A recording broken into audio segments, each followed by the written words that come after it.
अक्सर एक सवाल मन में आता है कि इतनी मेहनत कर रहे हैं, इसका फल कब मिलेगा। करियर में वो बिग ब्रेक, वो छलांग कब लगेगी जिसका इंतजार है। ये एक ऐसा सवाल है जो हम सबको कभी ना कभी परेशान करता है। तो आज हम इसी सवाल की गहराई में जाएंगे और समझने की कोशिश करेंगे कि वैदिक एस्ट्रोलॉजी इस बारे में क्या कहती है। तो मेरा करियर कब उड़ान भरेगा?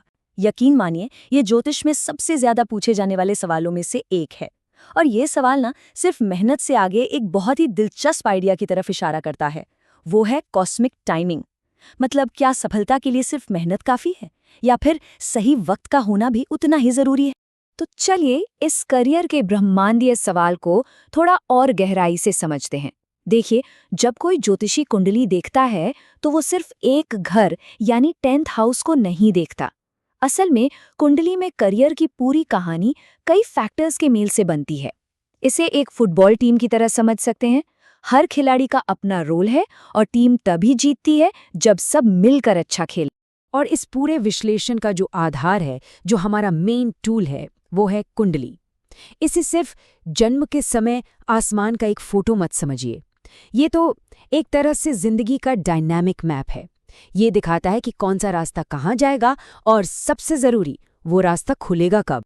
तो चलिए उस फुटबॉल टीम के सबसे स्टार प्लेयर से शुरू करते हैं, यानी 10th हाउस। ये है करियर का वो हिस्सा जो सबको दिखता है। आपका पद क्या है, आपकी रेपुटेशन कैसी है, अपने सीनियर्स या बॉस के साथ आपका रिश्ता कैसा है। सीधी भाषा में कहें तो ये आपकी पब्लिक इमेज है। दुनिया आपको प्रोफेशनली कैसे देखती है। अब आते हैं छठे घर पर। ये है आपके रोजमर्रा की मेहनत का मैदान। आपकी 9 to 5 जॉब, आपका डेली ग्राइंड और हाँ, ऑफिस की पॉलिटिक्स से आप कैसे निपटते हैं, ये सब कुछ छठा घर दिखाता है। क्या प्रेशर में आप और अच्छा काम करते हैं? ये घर इसी सवाल का जवाब देता है। और करियर में आगे बढ़ने के लिए इस मैदान को जीतना तो बेहद जरूरी है। और अब वो हिस्सा जिसका सबको इंतजार रहता है, पैसा। 11वां घर, ये बहुत ही क्रूशियल है। क्यों? क्योंकि यही वो घर है जो आपकी तनख्वाह, आपकी गेन्स, आपकी सैलरी हाइक को दिखाता है। और सच पूछिए तो असली करियर ग्रोथ तो यहीं से पता चलती है। आखिरकार अच्छा पद हो लेकिन जेब में पैसे ना आए तो क्या फायदा है ना। ठीक है, तो अब तक हमने ये समझ लिया कि करियर के लिए कुंडली में कहाँ देखना है। पर अब अगला सवाल आता है कि करियर में पोटेंशियल कितना है। यहीं पर एंट्री होती है योग की। योग क्या है? ये ज्योतिष में ग्रहों के कुछ खास कॉम्बिनेशंस होते हैं। आप इन्हें सफलता के सीक्रेट फॉर्मूले की तरह मान सकते हैं। यही योग बताते हैं कि किसी के करियर में कितनी बड़ी सफलता लिखी। अब ये बहुत दिलचस्प है। देखिए, ये जो खास योग होते हैं ना, जो मजबूत ग्रहों से बनते हैं, ये अलग अलग फील्ड्स में सफलता का इशारा करते हैं। जरा इस टेबल पर नजर डालिए। जैसे कि शश योग, ये शनि से बनता है। ये क्या कहता है कि सफलता शायद देर से मिले, पर जब मिलेगी तो परमानेंट होगी। या फिर भद्र योग को देखिए, जो बुध से बनता है। ये बिजनेस और कम्युनिकेशन में ग्रोथ का साफ संकेत है। अब बात करते हैं एक बहुत ही पावरफुल योग की, परिवर्तन योग। इसका मतलब क्या है? जब आपके काम का घर यानी 10th हाउस और लाभ का घर यानी 11th हाउस, इनके स्वामी आपस में एक दूसरे के घर में बैठ जाए तो समझ लीजिए कि एक सीधी पाइपलाइन बन गई। ये एक तरह की गारंटी है कि आपकी मेहनत सीधे सीधे बड़े फायदे में बदलेगी। मतलब work directly translates to massive gains. तो हमने क्या और कितना तो देख लिया, पर अब आता है सबसे बड़ा सवाल, कब? कुंडली में सफलता का वादा तो दिख रहा है, लेकिन वो हकीकत में बदलेगा कब? इसका जवाब ज्योतिष में मिलता है दशा सिस्टम से। दशा को आप अपनी जिंदगी की एक मास्टर टाइमलाइन समझ सकते हैं।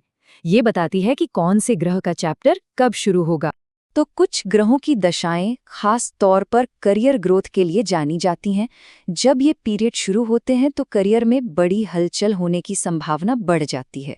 जैसे अगर आपके 10th लॉर्ड की दशा चल रही है तो आपका पूरा फोकस करियर पर शिफ्ट हो जाएगा। लग्न स्वामी की दशा पर्सनल ग्रोथ और पहचान दिलाती है। और राहु की दशा, वो तो विस्फोटक और एकदम अनकन्वेंशनल ग्रोथ ला सकती है। इसी तरह बृहस्पति की दशा में प्रमोशन और विस्तार के योग बनते हैं। इस एनालॉजी को समझना बहुत जरूरी है। देखिए, दशा एक लोडेड गन की तरह है। मतलब माहौल पूरा तैयार है, पोटेंशियल पूरा है, लेकिन वो बंदूक चलेगी कब? जब कोई ट्रिगर दबाएगा। और वो ट्रिगर का काम करता है गोचर, यानी ग्रहों का आसमान में मौजूदा मूवमेंट। और जब ट्रिगर्स की बात हो ही रही है तो एक गोल्डन रूल है डबल ट्रांजिट थ्योरी। ज्योतिष में माना जाता है कि करियर की बड़ी बड़ी घटनाएं अक्सर तब होती हैं जब दो सबसे बड़े ग्रह शनि और बृहस्पति एक ही समय पर कुंडली के किसी जरूरी हिस्से को देख रहे हों। इसे ऐसे समझिए, शनि आकर पहले जमीन तैयार करता है, मेहनत करवाता है, जिम्मेदारियां बढ़ाता है, और फिर बृहस्पति आकर उस मेहनत पर आशीर्वाद की मोहर लगाता है और फाइनल रिवॉर्ड देता है। चलिए अब थोड़ा और प्रैक्टिकल होते हैं। मान लीजिए कुंडली में सब कुछ बढ़िया दिख रहा है, दशा भी सही है, लेकिन फिर भी ग्रोथ रुकी हुई है। ऐसा क्यों होता है? तो अब हम बात करेंगे उन ट्रिगर्स की, उन रुकावटों की, और हाँ, उन उपायों की भी जो ज्योतिष में बताए गए हैं।